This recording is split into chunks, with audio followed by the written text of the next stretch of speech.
Billy, welcome to the show. It's always a pleasure to talk to you. Great to be here.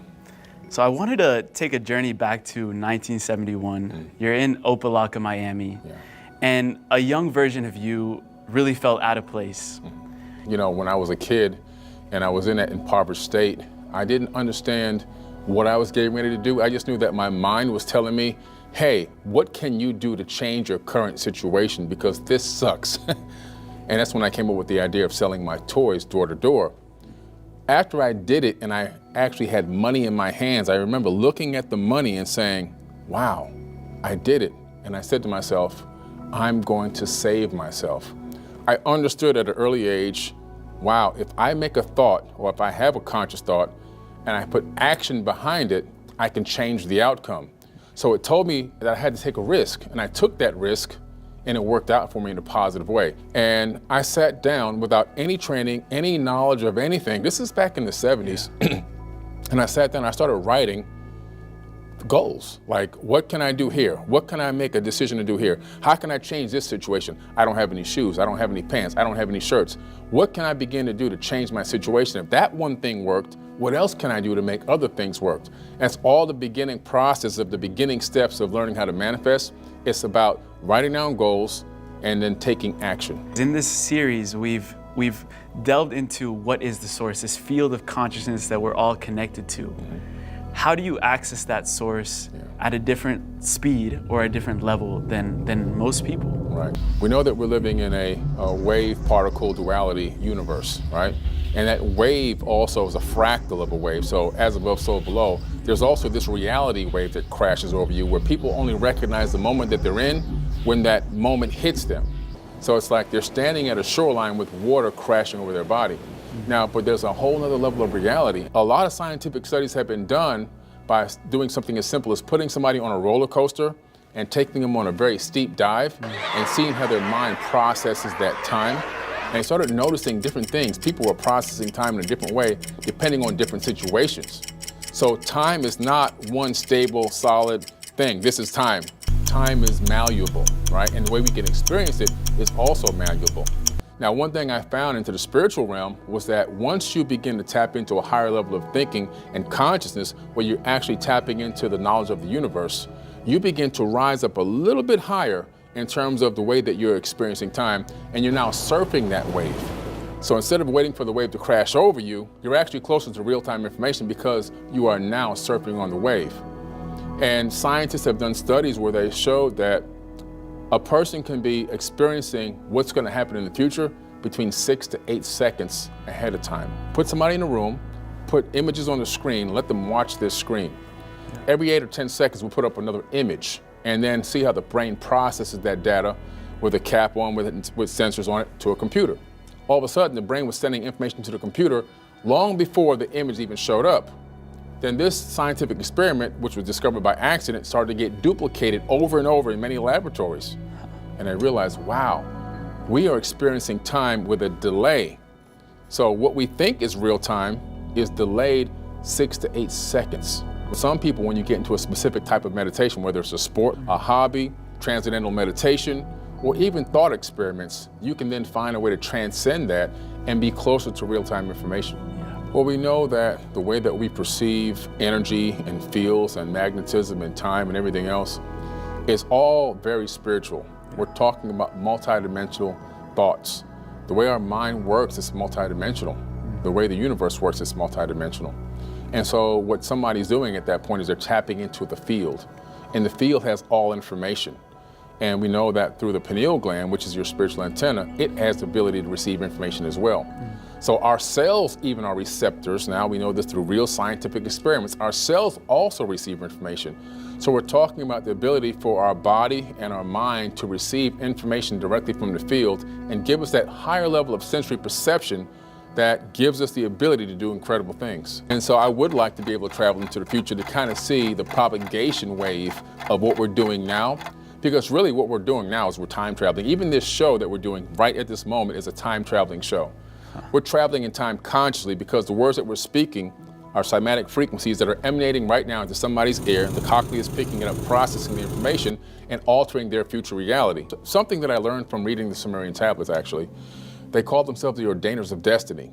And so these ancient Anunnaki, Atlantean people, the leaders, they would actually look into the future through these crystal tablets. They call them the tablets of destiny. And they would see potential future outcomes, just like in quantum physics. Every future reality exists as a superposition, as multiple potential outcomes. And so they would then search through that. When they find the outcome that they specifically want, they hone in on it. They focus on it, they meditate on it, and then they begin to put action behind that particular reality, thoughts and actions, to make that collapse into their reality tunnel. Well, if they can do that, why can't we do it? So I started experimenting. I would do thought experiments with myself. I realized that every decision I make is going to have a consequence. It could be a good consequence or a bad consequence. And so I began to do thought experiments. Well, let me try this. Let me think about this. And then, now let me meditate before I act on this decision. Now, let me see all the potential future outcomes of this one decision until I get to the outcome that I specifically want. And then I know, okay, wow. So if I alter my decision just ever so slightly, I can get to a specific one. It's like tuning the dial on the radio. Yeah. Right. So as I alter my decision slightly, make changes to what I'm thinking I'm going to do until I find the right one with the right outcome, then I focus in on that and I hone in on that and I put all the action and energy directly into that one decision. They're finding out through quantum physics that spirituality and science goes together, not apart, and that the quantum physics is explaining the spirituality side. And they're beginning to realize that there's only one consciousness that exists, and it appears to be permeating everything throughout the entire universe. Not just every human being, but everything that exists, every individual atom that exists is also part of this whole energetic field of this grid, and also is tapping into this multidimensionality, this higher dimensional universe that does exist. So we're intrinsically connected to this multidimensional universe consciously. So all this is now just, finally becoming proven by quantum physics, quantum mechanics, standard physics, and all astrophysics. They're all coming together and realizing, wow, we have something special here. We're beginning to understand how the mind works. It's a real simple equation. It's thought multiplied by action equals manifestation. I can read 1,000 books and memorize all that information and sit down in a chair and have all that knowledge inside of my head. But until I apply any of that knowledge, I'm no good to myself or anybody else. I'm just a person with a catalog in my brain, but I'm useless until I act on the knowledge. Knowledge is not power, but applied knowledge is power. And that applying the knowledge part takes action. And that's where the action steps come in. Setting goals, doing your meditation, following up on things, being self-sufficient, believing in yourself, understanding the power that's in you, and then trying to achieve benchmarks, celebrating those benchmarks, things like that, move you towards that goal of manifestation. Yeah, this is a huge responsibility because the tongue is a double-edged sword. Responsibility first is to yourself, because what you speak is going to be directly affected by your own personal body first before it reaches anybody else.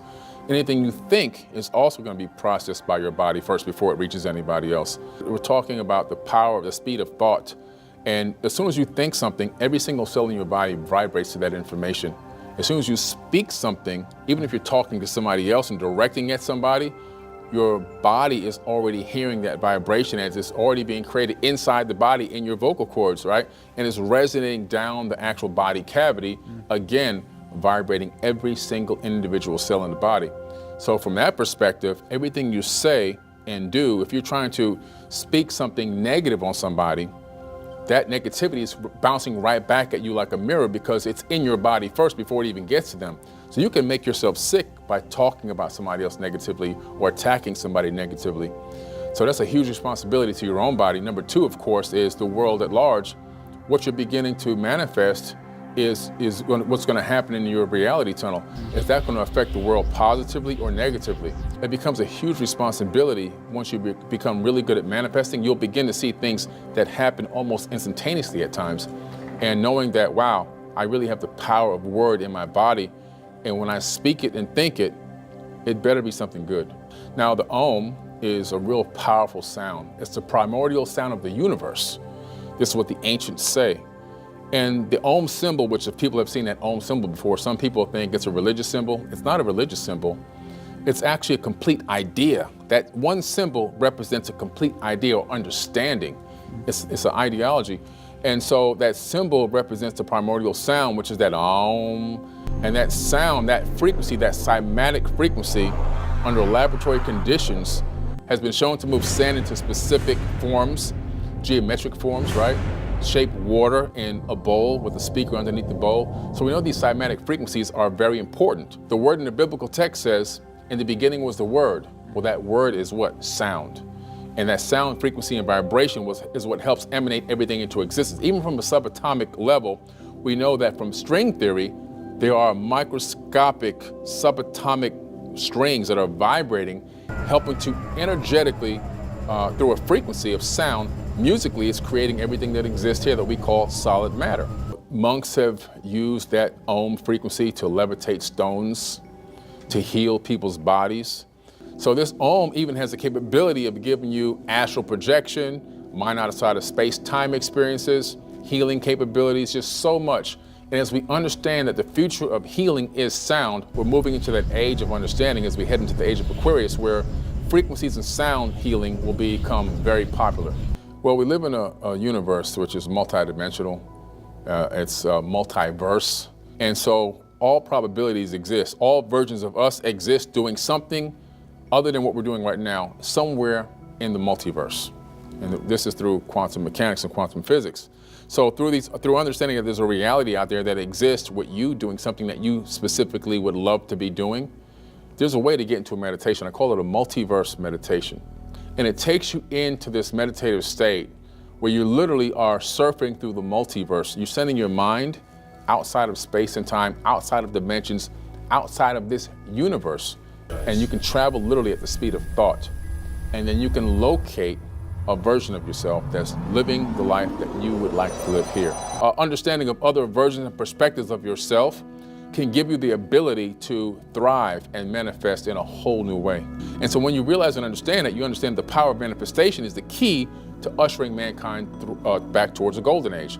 So one of the biggest reasons why I teach manifestation techniques and let people see the power of understanding how to access other dimensions of information and how to bring it and collapse it into our reality is because for us to get to that golden age, we need mankind on the same frequency. We need everyone focused on positivity, ingenuity, love, understanding, prosperity, abundance. And when everybody's on that frequency, we're going to shift and move. Now, we're already beginning to hit the frequency. Now we're in the beginning stages. And so we just have to really focus on positivity and stop falling for the divide and conquer tactics, learn how to love one another, and learn how to help one another, be of service to others, and get on that manifestation frequency, and mankind will survive, mankind will thrive, and mankind will take the boot off of its own neck, because we're the ones with the boot on our own neck. Nobody's put it there but us. It's us.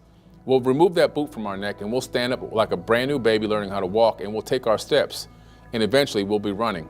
And our birthright is to reclaim control of this planet in a way that it should be, a green, loving planet, and then also our birthright in space.